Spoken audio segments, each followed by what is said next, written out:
Hello, and welcome to the second episode of the new podcast from the Barrie Police Service.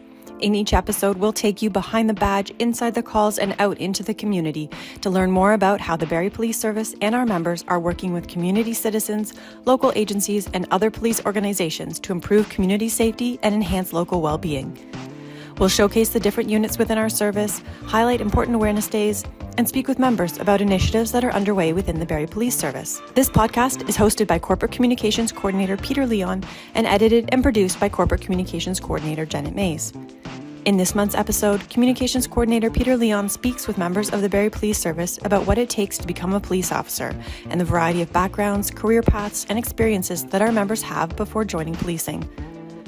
We'll hear from Constable Andrea Benoit, who joined the service after serving as a civilian with Sudbury Police. Constable James Hughes, who's been involved with the Barrie Police Service as a student, an auxiliary officer, and a special constable before becoming a sworn officer. And Constable Stephen Douglas, who was hired recently as one of 7 experienced officers. First up, though, is Constable Stephanie McKibben from our recruiting unit, who has the monumental task of working with our recruiting sergeant and our entire human resources team to recruit, screen, and select future members of the Barrie Police Service. We are dealing with the road to becoming a member of the Barrie Police. It's not something that happens overnight, and it involves a lot of people. I'm now joined by Constable Stephanie McKibben, who is with our Human Resources recruiting team. And you've been at this for a little while, but and you're pretty much responsible for a lot of the civilians and new uniform members joining the service, both as special constables, experienced officers, and I even understand we're looking down the road for recruits as well. Tell us a little bit about what you do in the HR unit. Okay, yeah, I've been a part of this unit now for 4 years, and as you had mentioned, we do a lot of the legwork for both the sworn side and the civilian. So to speak to the sworn side, I handle the social media accounts, so kind of sharing when we have postings opened or kind of when they close. And it starts with the candidate screening date. So leading up to then, our candidates have obtained their OACP certificate independent. They have completed an application package and have submitted that to our HR administrative assistant. So the first step with us specifically is that candidate screening date. They come in, they complete the pre-background questionnaire document as well as the local focus assessment. Because things have changed with that OACP certificate process, we now include a shuttle run on that same date. After the candidate screening date, those who are selected come in for a blended local focus interview as well as the essential competency interview. We also complete the backgrounds for all candidates. We run the PIN testing. We complete the memo that our chief and our deputies and our HR manager read and review to make their final selections. There's a psychological component in there as well that we help to facilitate with our administrative assistant. For the civilian side, so that could be anything from our special constables to our records clerks, communications clerks, etc. We run those candidate screening dates as well. We don't handle those interviews because they are typically completed by the manager or supervisor of the unit along with our HR manager, but we step in once again once it goes to backgrounds and we complete those memos again, kind of putting that candidate into a nutshell so that when the chief reviews it, they have a good understanding of who our candidate is that we are recommending for hire. We also enjoy being a part of the swear-in ceremonies, or if and when we are back to March past with OPC, attending for those graduation ceremonies for our sworn. So we are busy, but it's nice because we follow our candidate kind of from the beginning of their steps with our service through until that final stage of hiring. So we really do have a good understanding and a good feeling about who they are and how they will fit within our service here. Given what policing has undergone, and there has been a lot of change in the last number of years, are you finding it a challenge attracting people to law enforcement? I don't believe the challenge is attracting people to law enforcement because this is very much a career that you want to be a part of. You spend 30 years of your life growing as an individual, but growing in your profession as well. So I feel as though the names that we get into our database of those who have applied, they have done a lot of self-development, whether it be through education, through work experience, through volunteer, to make sure that they're at their competitive best, so that when they submit that application, they have a better chance of being successful the first or second time. And it doesn't always happen the first time, even for the best of candidates. So I think the attraction is there. I don't believe that we experience the same numbers of applicants, but those who pick policing on their own authentically, they want to be police officers. Some other people do fall into, trying to pursue a career in policing, and it might be because of a life event. It might be because something when they were younger, they wanted to be a police officer, but perhaps they followed their family business. So I would say that we still get great quality candidates, but we just don't have, say, the same numbers that we had in the past. So if I'm a member of the public and I'm looking at a career in policing and I'm looking to Barrie, where should I be looking to find out if you're hiring? Where's the best place for me as a potential candidate, whether it's to be an officer, a sworn member, or a civilian member of the Barrie Police Service? I think, in all honesty, social media is just the way in which this information is being shared, and as quickly as it can be. So through our Barrie Police Service, whether it be Facebook, Instagram, Twitter, and there's a Barrie Police recruiting page that I maintain on Facebook and Instagram and Twitter as well. And our website is always a sure thing. That's going to show you what opportunities are open now. But again, you'll see those other opportunities, say under the experienced officer or PC recruit, as always being open, because that's just like an accumulation ongoing. Constable Stephanie McKibben and the HR unit are the first step for anyone looking to become a member of the Barrie Police Service. But the road that our members take to get to that point can vary greatly as well. For Constable Andrea Benoit, her experience as a civilian with another police service gave her the background to become a special constable with the Barrie Police Service, and ultimately led to becoming a sworn member in early 2021. I commenced with Greater Sudbury Police Service in 2009. I worked a variety of jobs there as a civilian. So I went from CPIC to emergency services dispatching, 911 call taking. I worked as a special constable, an auxiliary sergeant. I basically did everything around the service. I got to really know the service. And I ended in 2019 with Sudbury Police as a special constable, where I then came to Barrie Police. You came to Barrie Police and you got posted to whereabouts in our service? Yes, so life brought me to Barrie, and I was able to take all of my skills, my skill sets, my abilities, and all of my experience with Greater Sudbury Police Service as a special constable, and brought it to Barrie Police as a special constable working at the courthouse in Barrie. And you worked at the courthouse for how long? I worked at the courthouse until about March 2020. Right until the pandemic hit. And then all of a sudden things changed. All of a sudden you went from the courthouse to new duties and responsibilities because, again, we had to redeploy our resources within the service because the courthouse wasn't operational as the courthouse normally would have been.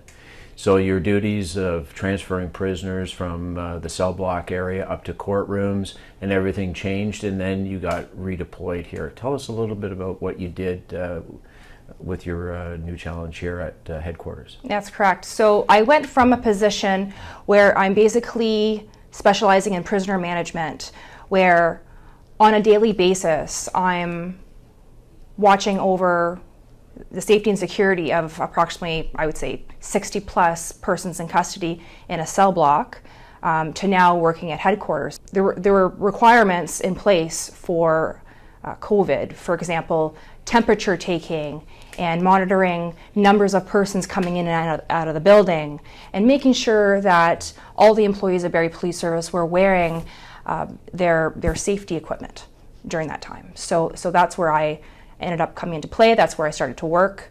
And during that time, being new to Barrie Police and not really knowing anyone other than who I worked with at the courthouse, this was an amazing opportunity for me to get to know all of the staff of headquarters, what they do, and their experience, their skill sets, and just be able to actually get to know them. You have been referring to your career with the Barrie Police as a Special Constable. When I introduced you as Constable. Tell us what happened after that opportunity. Well, firstly, just you introducing me as a constable is mind-blowing, because the entire time I've been a Special Constable, all of those years, I've actually actively tried to complete my constable application testing.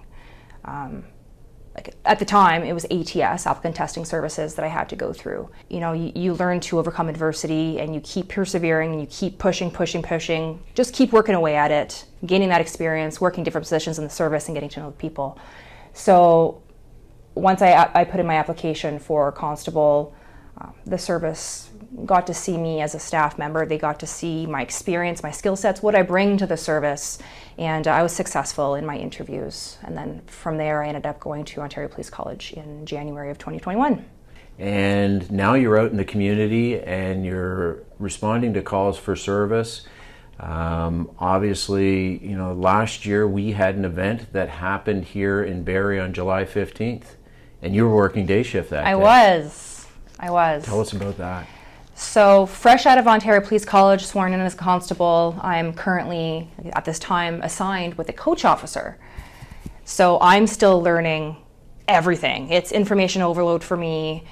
It's another day shift where here I am driving the cruiser, my coach officer's right beside me. Once we get to headquarters, we quickly realize a tornado has touched down in the city of Barrie, and it's drop this custody off, quickly get back out there because we need to help. Things have happened. We don't know to what extent, but we have to get out there and we have to help.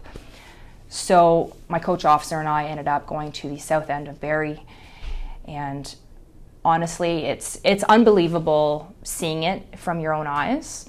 And I drove right in the middle of it after the tornado hit, touchdown. I felt like I was in the middle of a movie set because it was surreal. And you almost feel so helpless at the time because you're just like, what can you do right now? Where could you assist? There's so many people that need your help. What's the priority right now? The training that you received at Police College, at no point during your training at Police College is there a topic of study called responding to a tornado. You just knew what to do naturally. You knew what you had to do was to get down there. You knew that there was people that needed your help, and it was all a case of basically all the boots from the service were on the ground that day, and for the days that came afterwards as well. Certainly, to start off your career with an event like that is pretty significant. And it's something that you're going to always remember, and sadly anytime you're in that area you will remind yourself back to that day, what you drove into. One of the things I think that was so spectacular was the response from all emergency services personnel, not only within the city of Barrie, our fire emergency services, County Simcoe paramedics. Yep. We had assistance from the Ontario Provincial Police. We had South Simcoe Police that came up.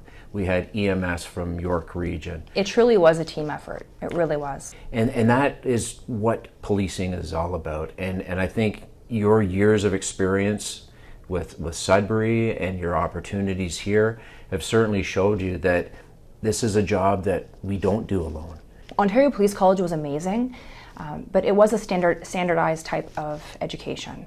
And as much as they can prepare you for the regular calls for service that you may encounter on a daily basis, there's going to be so much that they cannot teach you because it's unpreparable. And it's going to take yourself, if you want to be, a constable, it's going to take a person with a lot of drive, a lot of common sense, and a lot of heart to be able to complete that. Constable Benoit successfully graduated from OPC despite COVID outbreaks and shutdowns and was sworn in as an officer in May 2021. For Constable James Hughes, his path towards becoming a police officer started long before attending the Ontario Police College. James's father is a retired Barrie police officer, and James always remembers thinking that his future involved policing, just like his dad. Let's hear from James now. I think my dad's history certainly played a factor. It was always nice seeing him at the end of a day of work and hearing his stories and how he's helped people, and obviously seeing your role model growing up in a uniform and thinking he looks cool and helps people. I mean, that's a big part of it for me. But I also I went to school. I did police foundations, so that gave me a little bit of an insight. And actually, before my summer co-op, I joined the auxiliary unit here as well.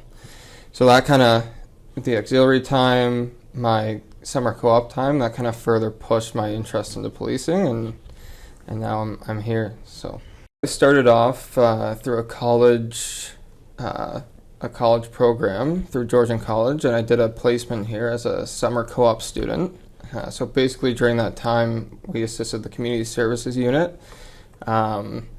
We were tasked to go around all the elementary schools and prepare a summer camp. We kind of organized that camp and gave kids from various schools across the city a chance to see what kind of policing was like, and an insight to the Barrie Police Service as well. And prior to becoming a constable, you were a special constable with the service as well. Yeah, so I did a brief time as a special constable. I only did 4 months at the courthouse, but another great route for somebody who wants to get into policing. And yeah, it definitely opens your eyes a little bit as to, the other side, the judicial side of things. And I understand just before we started talking here today, another opportunity has presented itself at a very early point in your career. You have put in for consideration for an upcoming course. Tell us about that. Yeah, so I have aspirations to go into kind of an investigative role, or whether that be in criminal investigations or traffic investigations, and follow in my dad's footsteps. But I just put in for this course, the Scenes of Crime Officer course. So basically that's taking pictures of crime scenes and investigating them with fingerprints and so forth. So yeah, it's the first course that I've really opened up to, that I've had the opportunity to apply to. But I mean, there's so much more that you can do, and I hope to kind of follow through with a few more as well. Obviously, policing is a requirement 24 hours a day, 7 days a week, 365 days a year for 30 years or more is a normal career. How do you find working the shift work and adjusting from day shift into night shift? With our schedule, the 4 on 4 off, we always work the 2 days and then 2 nights. And then we have 4 days off, so it's pretty good. You get into a good routine, and it's nice always knowing your schedule in advance.